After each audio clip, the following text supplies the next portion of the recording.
जय हिंद साथियों, स्वागत है आप सभी का एक बार फिर से Kumar Gaurav current affair class notes में। और आपका साथी, आपका सहयोगी आप सभी के बीच लेकर हाजिर है एक बार फिर से फूल पत्ती करंट अफेयर क्लास नोट्स।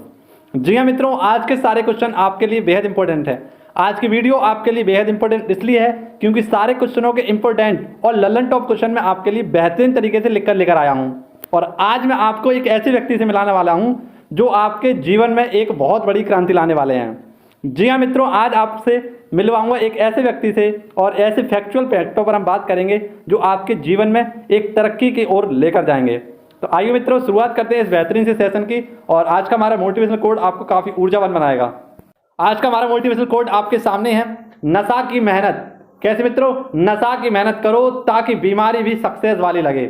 यानी नशा भी अगर करना है तो ऐसा करो कि जिससे अगर तुम्हें बीमारी लगे तो वो कौन सी हो? सक्सेस वाली बीमारी हो। ना संघर्ष ना तकलीफ तो क्या खाक मजा है जीने में, अच्छे अच्छे तूफान ढल जाते हैं जब आग लगी हो सीने में। तो सभी रसगुल्ले भाइयों का स्वागत है इस छोटे से रसगुल्ले सर की तरफ से। आप सभी ने जो नाम दिया है वो बेहतरीन नाम लगा मुझे, छोटे रसगुल्ले सर। तो छोटे रसगुल्ले सर की तरफ से आप सभी को लिए बेहद इंपॉर्टेंट जो करंट अफेयर नोट्स हैं ये डेली अब चलने वाले हैं, ठीक है। तो इसी प्रकार से अपना प्यार बनाए रखिए और इसी प्रकार से ये छोटे रसगुल्ले वाले सर आप सभी के लिए बेहतरीन से नोट्स लाते रहेंगे और आपको समझाते रहेंगे। तो आइए शुरुआत करते हैं पहले ही क्वेश्चन की। और पहला ही क्वेश्चन में आपको इतने सारे फैक्ट बताऊंगा जिनमें से आपका एक ना एक क्वेश्चन बनने वाला है।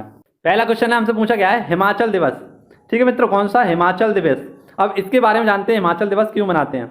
तो प्रत्येक 15 अप्रैल को तो हम मनाते हैं हिमाचल दिवस, क्योंकि 15 अप्रैल 1998 में, कब मित्रों? 15 अप्रैल 1998 में ही हिमाचल प्रदेश प्रांत के रूप में निकलकर या उभरकर सामने आया। लेकिन ये 25 जनवरी 1971 को राज्य के रूप में निखर कर आया। ठीक है, 15 अप्रैल 1948 को एक प्रांत के रूप में आया, लेकिन 25 जनवरी 1971 को ये राज्य के रूप में भारत में सम्मिलित हुआ। ठीक है, किससे के द्वारा? तो 1970 के एक्ट, 1970 एक्ट से इसे भारत का 18वां राज्य बनाया गया था। ठीक है मित्रों, ये पॉइंट आप सभी लोग याद रखना। ठीक है, हिमाचल दिवस प्रत्येक 15 अप्रैल को मनाते हैं। क्यों मनाते हैं? क्योंकि 15 अप्रैल 1948 को ही इसे प्रांत के रूप में भारत में शामिल किया गया था, जबकि इसे राज्य की दर्जा कब दिया गया था? तो 25 जनवरी 1971 को इसे राज्य का दर्जा दिया गया था 1970 के एक्ट से। ठीक है, अब ये पॉइंट तो आपको मैंने करंट अफेयर से संबंधित था और रिलेटेड था, इसलिए मैंने बता दिया इंपॉर्टेंट है। अब आप सभी के लिए वो इंपॉर्टेंट चीज लेकर आया हूं जो इसे आपको पढ़ना पड़ेगा। जाए ना पढ़ो तो कुछ ना पढ़ो, जाए ना पढ़ो तो कुछ नहीं पढ़ो, ऐसा मान लो। ठीक है, क्योंकि जाए पढ़ लो तो एक नंबर 100% पक्को अनुभव हुआ है। जैसा कि मैं पता है आपको पुराने नोट्सों का रिवीजन कराता हूं, तो आज के पहले क्वेश्चन में आपको पिछले जो मैंने एक बेहतरीन सी लिस्ट बनाई थी उसके बारे में एक जबरदस्त रिवीजन लगवाने वाला हूं। तो राजस्थान दिवस प्रत्येक 30 मार्च को मनाते हैं, क्योंकि 30 मार्च 1949 को ही ऐसे कुछ शहरों का एकीकरण करके राजस्थान को बनाया गया था, जैसे जयपुर है, जोधपुर है, बीकानेर है और जैसलमेर है। ऐसे कुछ शहरों को मिलाकर इसे एकीकृत किया गया था, इनका एकीकरण किया गया और राजस्थान को बनाया गया। कब? तो 30 मार्च 1949 को, इसीलिए 30 मार्च को राजस्थान दिवस मनाते हैं। ऐसे ही आपको यहाँ पर एक फैक्ट याद रखना है कि बिहार दिवस कब मनाते हैं? 22 मार्च को। तो ये सारे इंपॉर्टेंट हैं जो मैंने आपके लिए लिखे हैं, इन सभी को आप नोट डाउन करिएगा और इन्हें एक बार जरूर याद कर लीजिए, जैसे कि सारे आपको याद हो जाएं। ठीक है, अब जैसे राजस्थान की बात आई है तो जयपुर 2019 में इसे पिंक सिटी घोषित किया गया था, या इसे वर्ल्ड हेरिटेज साइट सिटी में घोषित किया गया था। ठीक है, नेक्स्ट केवलादेव नेशनल पार्क ये कहाँ पर है? तो ये भी भरतपुर राजस्थान में है। जंतर मंतर कहाँ पर है? ये जयपुर में है। और 6 पहाड़ी किले ये भी कहाँ पर है? राजस्थान में है। अब आप सभी के लिए राज्य से संबंधित कुछ स्पेशल फैक्ट, जैसे कि प्रेजेंट टाइम में 28 राज्य और 8 केंद्र शासित प्रदेश हैं। इससे पहले हमारे पास 29 राज्य थे, लेकिन एक राज्य का दर्जा खत्म कर दिया गया और उसे 2 यूटी में चेंज कर दिया गया, एक जम्मू कश्मीर में और एक लद्दाख में। ठीक है मित्रों, तो यहाँ पर हमारा एक राज्य कम हो गया, इसलिए 28 राज्य रह गए और कितने? 8 केंद्र शासित प्रदेश हो गए। इसके बारे में एक लंबी चर्चा हम पहले कर चुके हैं, पुरानी एक वीडियो बना दी है मैंने, उसे आप देख लीजिएगा, इससे आपको समझ में आ जाएगा। इतना याद रखिए कि 28 राज्य हैं और 8 केंद्र शासित प्रदेश हैं। ठीक है, 3 राज्य ऐसे हैं जिनका हाल ही में, जब जनवरी माह का मैंने करंट अफेयर पढ़ाया था, तो इन तीनों राज्यों का जो दिवस है वो एक ही तारीख को मनाया जाता है। त्रिपुरा, मेघालय और मणिपुर, इन तीनों का एक ही दिवस मनाया जाता है। 21 जनवरी 1972 को इनकी स्थापना की गई थी। ठीक है मित्रों, ये पॉइंट आप सभी लोग याद रखेंगे। 3 आपको यहाँ याद हो गए, 2 ऊपर याद हो गए, एक आज के क्वेश्चन में याद कराया। अब यहाँ पर आपको बताया है कि छत्तीसगढ़, मध्य प्रदेश से छत्तीसगढ़ अलग हुआ था 1 नवंबर 2000 को। वहीं पर उत्तर प्रदेश से अलग हुआ था 9 नवंबर को। कब? तो ये उत्तराखंड उत्तर प्रदेश से अलग हुआ 9 नवंबर 2000 को। वहीं पर झारखंड या बिहार से अलग हुआ था 15 नवंबर को और 2000 सन में। यानी 2000 सन में ये कब? 2-3 राज्य अलग हुए थे। यहीं पर आपको याद रखना है। उत्तर प्रदेश दिवस कब मनाते हैं? 24 जनवरी को। और या फिर उत्कल दिवस, ये इसे उड़ीसा दिवस के रूप में भी जानते हैं, यह 1 अप्रैल को मनाया जाता है। आप सभी को पता है कि 29वां राज्य हमारा कौन सा था? ये था तेलंगाना। जो कब? तो ये आंध्र प्रदेश से अलग हुआ था 2 जनवरी 2014 को। कब मित्रों? 2 जनवरी 2014 को। राज्य पुनर्गठन आयोग ये किसके द्वारा? फजल अली आयोग के द्वारा बनाया गया था। ये फजल अली कौन थे? तो ये मुख्य न्यायाधीश थे। ठीक है, आप सभी को याद रखना है, इन्हीं की सिफारिश पर राज्य पुनर्गठन आयोग स्टार्ट किया गया था। ये पॉइंट आप सभी को याद होगा मित्रों। अगर आप सभी को ये बेहतरीन सी पहला क्वेश्चन समझ में आया है, इनके सारे फैक्ट समझ में आए हैं, तो वीडियो को लाइक कर देना, और यदि चैनल पर नए आए हो तो चैनल को सब्सक्राइब कर लेना। इसी प्रकार से अब मैं दूसरे क्वेश्चन में आपको ऐसे व्यक्ति से मिलवाऊंगा, उनके पूरे जीवन परिचय के बारे में इतने सारे फैक्ट बताऊंगा जो आपके जीवन को झकझोर के रख देंगे और आपके लिए बेहद इंपॉर्टेंट भी रहेंगे।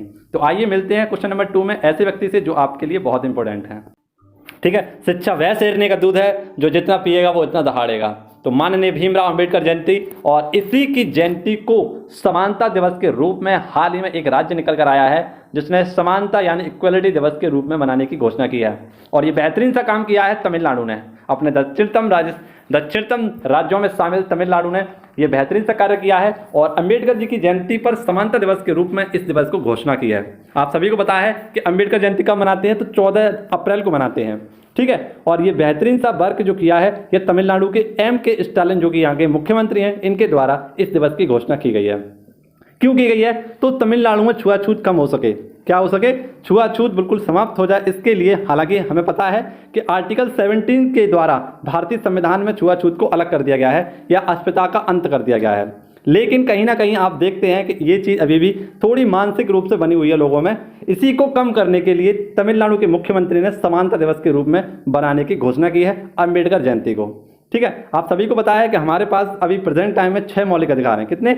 6 मौलिक अधिकार हैं, लेकिन मूल संविधान में हमारे पास 7 मौलिक अधिकार थे, जिनमें से एक मौलिक अधिकार था हमारा संपत्ति का अधिकार, जिसे हटाकर अब भाग 12 के आर्टिकल 300 का में रख दिया गया है। ठीक है, आप सभी को पता है कि ये 6 मौलिक अधिकारों में पहला हमारा है समानता का अधिकार, और समानता का अधिकार आर्टिकल 14 से 18 मध्य में स्थित है ना मित्रों? तो ये पॉइंट आपको यहाँ से याद रखने थे। ठीक है, इतने से क्वेश्चन मैंने आपको इस क्वेश्चन में बताए।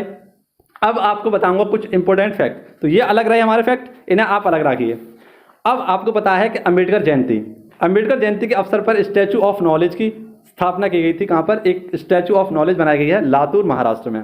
70 फीट ऊंची एक मूर्ति बनाई गई है डॉक्टर बाबा साहेब भीमराव अम्बेडकर की। ठीक है, अब आप सभी के लिए आज मैं बताऊंगा डॉक्टर B.R. अम्बेडकर से संबंधित कुछ स्पेशल फैक्ट जो मैंने कल आपको बोलकर बताए थे, लेकिन आज सारे के सारे मैंने नोट डाउन किए हैं। तो आइए चलेंगे, उससे पहले देखते हैं ये 3-4 फैक्ट और हमारे कि मुख्यमंत्री यहाँ के कौन है? तमिलनाडु के M.K. स्टालिन, और हाल ही में इनकी आत्मकथा लिखी गई थी ओगलिल ओरुवन। स्टैचू ऑफ इक्वलिटी, समानता की बात आई है तो स्टैचू ऑफ इक्वलिटी की बात करेंगे। 5 फरवरी 2022 को माननीय नरेंद्र मोदी जी के द्वारा क्या किया गया था? इसका उद्घाटन किया गया था। और कहाँ पर है ये? हैदराबाद में। संत रामानुजाचार्य की यह मूर्ति है। ठीक है, जो कि 216 फुट की ऊंचाई पर स्थित है। ठीक है, 216 फुट की ऊंचाई है। अब आप सभी के लिए डॉक्टर B.R. अम्बेडकर, शिक्षा वह शेरनी का दूध है जो जितना पिएगा उतना दहाड़ेगा। तो आप सभी लोग जो अंत तक इस वीडियो को देखेगा वो उतना ही दहाड़ने वाला है। ठीक है, क्योंकि यह वीडियो आप सभी के लिए बहुत इंपॉर्टेंट रहती है। आइए देखते हैं। अब मित्रों, आप सभी के लिए डॉक्टर B.R. अम्बेडकर। तो एक बार सभी लोग हाथ जोड़ें और नमस्कार करें डॉक्टर B.R. अम्बेडकर को, और इनसे संबंधित ईमानदारी के साथ क्या करेंगे? सभी फैक्टों को नोट करेंगे। ठीक है, आप सभी को कसम है आपके सपनों की, आपकी ऊंचाइयों की। अगर आप सभी ने ये नोट डाउन नहीं किए तो आप सभी लोग अपनी मंजिल से बहुत दूर होने वाले हैं। ठीक है, तो आप सभी को कसम है इस छोटे से रसगुल्ले वाले सर की, जो आपके सपनों की उड़ान में छोटे से पंख लगाने वाले हैं। तो 13 अप्रैल 2022 को कहाँ पर स्टैचू ऑफ नॉलेज का अनावरण किया गया? तो ये किया गया था लातूर महाराष्ट्र में। 70 फीट ऊंची इस मूर्ति का हाल ही में अनावरण किया गया था। इनके स्थल को चैत्य भूमि कहते हैं, और ये कहाँ पर है? मुंबई में स्थित है। 1990 में इन्हें क्या किया गया था? तो भारत रत्न से सम्मानित किया गया था डॉक्टर B.R. अम्बेडकर को। नेक्स्ट आप समय के लिए इनकी प्रमुख पत्रिका जैसे मूक नायक 1920 में लिखी थी, बहिष्कृत ये 1927 में लिखी थी, समता 1929 में लिखी, और प्रबुद्ध भारत इसे 1956 में लिखा था। वहीं पर इनकी फेमस बुक हैं जिनमें बुद्ध और उनके धम्म इनकी बेस्ट इनकी बुक है। वहीं पर इनका एक और बुक है जिसका नाम है बुद्ध या कार्ल मार्क्स। ये इन्होंने मरते समय लिखी थी 1956 में। इनका जन्म आप सभी लोग जानते हैं तो 14 अप्रैल 1891 में हुआ था। इतने महान व्यक्ति की अगर हमने जन्म या इनकी डेट याद नहीं रखी तो ये हमारे लिए बहुत ही बेकार बात होगी, बहुत ही हीन बात होगी। Doctor B.R. अम्बेडकर विश्व के 6 महान विद्वानों में से एक महान विद्वान हैं। और सारी की सारी डिग्रियाँ किसके पास हैं, इन्हीं के पास थी। ठीक है, अब आपके लिए आपको पता है कि डॉक्टर बी.आर. अम्बेडकर के द्वारा ही आर्टिकल 32 को भारतीय संविधान की आत्मा कहा था। क्या कहा था? भारतीय संविधान की आत्मा। इनके दो फेमस जो संगठन थे जिसमें शामिल है, एक बहिष्कृत हितकारिणी और स्वतंत्र लेबर पार्टी, इनकी बेहतरीन सी पार्टी थी। आप सभी को पता है डॉक्टर बी.आर. अम्बेडकर प्रारूप समिति के अध्यक्ष थे और भारत के पहले कानून मंत्री और विधि मंत्री थे। पूना समझौता 1932 में, ये किसके मध्य? तो गांधी जी और डॉक्टर बी.आर. अम्बेडकर के मध्य महाराष्ट्र यरवदा जेल में हुआ था। काला राम मंदिर आंदोलन यह 2 मार्च 1930 को डॉक्टर बी.आर. अम्बेडकर ने ही किया था। पानी के लिए आंदोलन करने वाले पहले महापुरुष कौन थे? तो डॉक्टर बी.आर. अम्बेडकर। तो ये सारे फैक्ट आपको मैंने बताए डॉक्टर बी.आर. अम्बेडकर से। अब क्वेश्चन नंबर 3 आपके लिए और भी ज़्यादा इंपॉर्टेंट है, इसे आप नोट डाउन करिएगा और बेहतरीन से फैक्टों को आप सभी को जानना होगा। क्वेश्चन नंबर 3 है हमारा मेकअप। मेकअप मत समझा, अगर सभी मेरी शेरनियाँ देख रही हैं तो ये मत सोचना कि मेकअप पुरस्कार 2022 कैसे दिया गया है। ये मेकअप पुरस्कार नहीं है, ये है मेलकप आदेशिया पुरस्कार। कौन सा? मेलकप आदेशिया पुरस्कार 2022। ठीक है, तो मेकअप पुरस्कार नहीं है, पहले तो आपको याद रखना है। अगर आप याद भी रखना चाहते हैं तो मेकअप पुरस्कार के नाम से याद रख लेना। तो ये दिया गया था प्रभात पटनायक को। किसे? प्रभात पटनायक, ये फेमस अर्थशास्त्री हैं और इसी के साथ साथ एक राजनीतिज्ञ भी हैं। ठीक है, तो मेलकप आदेशिया पुरस्कार 2022 ये दिया गया है प्रभात पटनायक को। किसके लिए? तो विकास अध्ययन के लिए महत्वपूर्ण योगदान देने के लिए इन्हें यह पुरस्कार दिया गया है। और ये पुरस्कार कहाँ पर दिया गया था? तो चेन्नई में। कहाँ पर मित्रों? चेन्नई में इस पुरस्कार को दिया गया था। 2 लाख रुपए इसकी इनामी राशि है। एक बेहतरीन सा पॉइंट आपको याद रखना है, वोल्टेज मान पुरस्कार। ये छोटा सा लेकिन बहुत ही धमाका करने वाला क्वेश्चन है। वोल्टेज मान पुरस्कार किसे दिया गया था? तो ये दिया गया था दीपक धर को। किसे मित्रों? दीपक धर को ये बेहतरीन सा पुस्तक का अवार्ड दिया गया था। ठीक है, क्वेश्चन नंबर 4 है आपके सामने और इसमें आपको जल संबंधित कुछ स्पेशल फैक्टों के बारे में बताऊंगा, तो इन्हें आप नोट डाउन करिएगा। पहले क्वेश्चन देखते हैं हमारा क्या है। तो वाटर कॉन्क्लेव 2022। क्या मित्रों? वाटर कॉन्क्लेव 2022 ये उत्तर पूर्वी भारत में जल मार्गों की समानता बढ़ाने के लिए, इसे बढ़ावा देने के लिए स्टार्ट किया गया है। कहाँ पर? तो डिब्रूगढ़। और डिब्रूगढ़ कहाँ पर स्थित है? तो असम में। कहाँ पर मित्रों? असम में। असम के मुख्यमंत्री कौन है? तो हेमंत बिस्वा शर्मा प्रेजेंट टाइम में कौन है? असम के मुख्यमंत्री हैं। और वाटर कॉन्क्लेव 2022 का आयोजन किया गया है कहाँ पर? तो डिब्रूगढ़, असम में।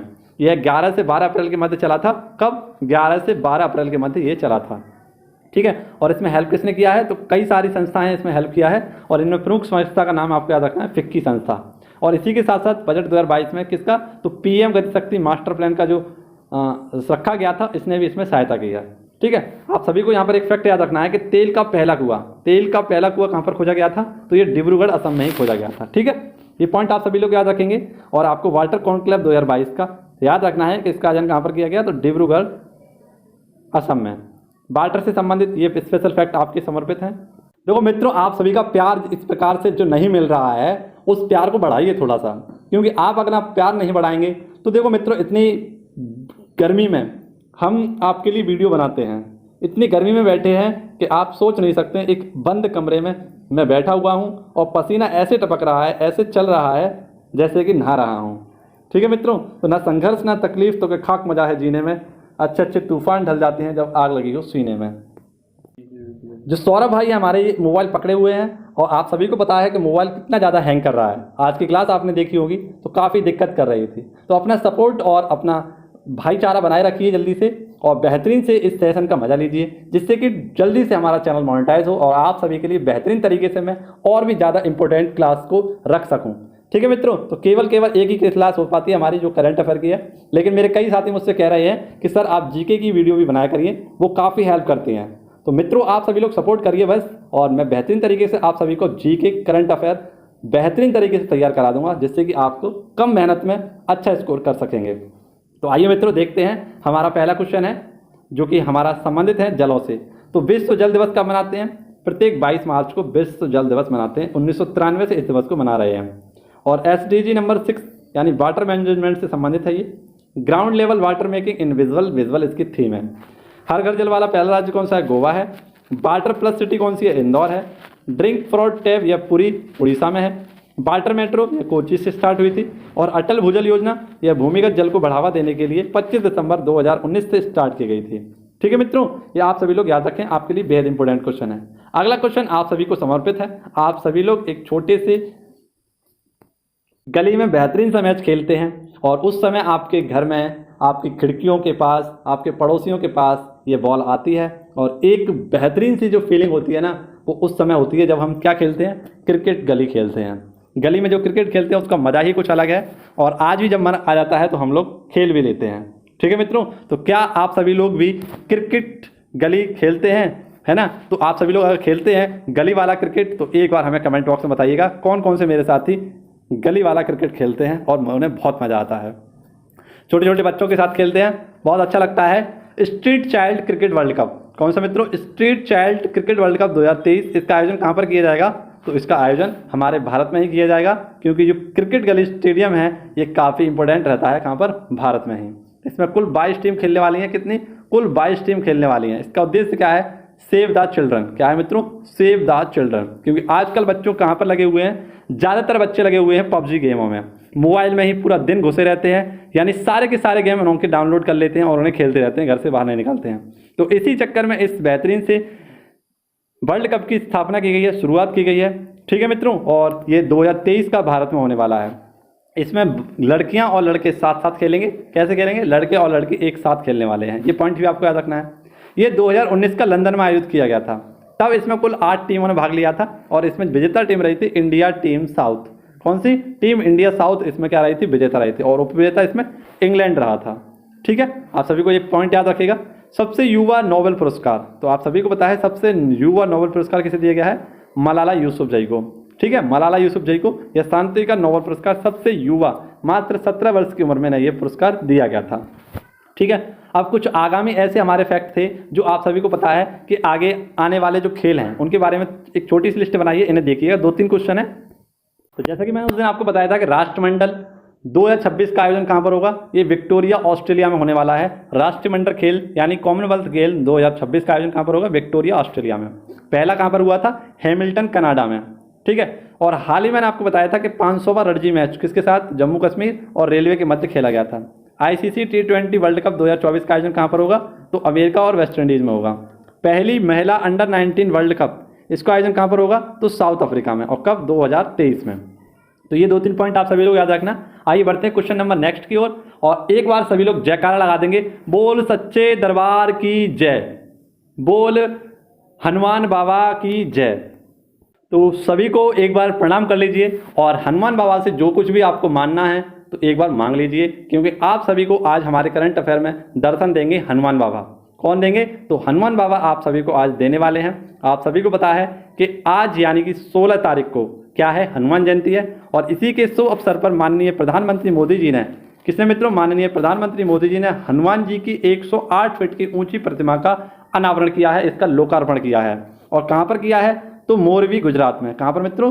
मोरबी गुजरात में हनुमान जी की 108 फीट की ऊंची मूर्ति का अनावरण लोकार्पण किया है। 16 अप्रैल को आप सभी को पता है क्या है? हनुमान जयंती है या हनुमान जयंती हो गई है। ठीक है, अब आप सभी को पता है कि कुछ समय में इतने सारे हमारे सामने मूर्तियों के क्वेश्चन जो आए हैं वो आप सभी को पता है। तो सबसे पहले आपको पता है कि स्टैचू ऑफ लिबर्टी, सबसे पहले हम जानेंगे स्टैचू ऑफ लिबर्टी। तो स्टैचू ऑफ लिबर्टी कहाँ पर है? ये न्यूयॉर्क में है। कहाँ पर है मित्रों? न्यूयॉर्क में है। वहीं पर आप सभी को याद रखना है कि स्टैचू ऑफ इक्वलिटी, तो हाल ही में स्टैचू ऑफ इक्वलिटी बनाई गई थी, ये कहाँ थी? हैदराबाद में। इसी के साथ साथ स्टैचू ऑफ यूनिटी, यह कहाँ पर है? गुजरात, अहमदाबाद, केवड़िया में। इसी के साथ आपको याद रखना है स्टैचू ऑफ पीस, ये पाली राजस्थान में है और ये कहाँ पर है? पाली राजस्थान में। कुछ समय पहले मैंने आपको पढ़ाया था श्यान मुद्रा में गौतम बुद्ध की प्रतिमा, तो श्यान मुद्रा में गौतम बुद्ध की पुत्र बोध गया में, कहाँ पर मित्रों? बोध गया बिहार में स्थापना की गई थी। तो ये सारे फैक्ट आप सभी लोग याद रखिए। अगली बार जब हमारा कोई क्वेश्चन आएगा तो मैं इन सभी क्वेश्चनों को आपके सामने लिख कर पेश करूंगा। ठीक है, हालांकि हमारे सामने इमेज नहीं है, वरना मैं आपको करा देता। मैंने सारे के सारे नोट डाउन करनी है, तो आप सभी लोग इसे ऐसे ही याद कर लें। ठीक है, क्वेश्चन नंबर 7, न संघर्ष न तकलीफ तो का खाक मजा है जीने में, अच्छे अच्छे तूफान ढल जाते हैं जब आग लगी हो सीने में। न संघर्ष न तकलीफ तो क्या खाक मजा है जीने में, अच्छे अच्छे तूफान डल जाते हैं जब आग लगी हो सीने में। ठीक है, तो आप सभी लोग इसी प्रकार से अपने सीने में आग जलाए रखिए।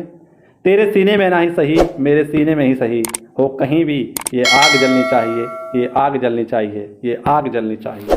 अगला क्वेश्चन आप सभी के लिए, वायुसेना martial Arjan Singh memorial hockey tournament का तीसरा संस्करण कहाँ पर होगा? तो चंडीगढ़ में इसका आयोजन होने वाला है और 18 से 23 अप्रैल तक इसका आयोजन किया जाएगा।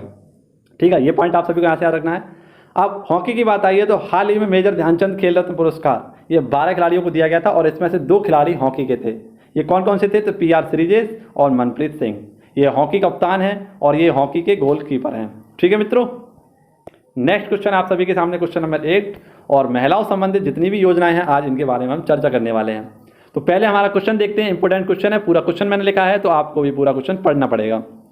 क्वेश्चन हमारा, आवास एवं शहरी मामला के मंत्रालय ने 14 राज्यों केंद्र शासित प्रदेशों के अतिरिक्त कितने शहरों में स्वनिधि से समृद्ध एक कार्यक्रम को लॉन्च किया है या इसकी शुरुआत की है?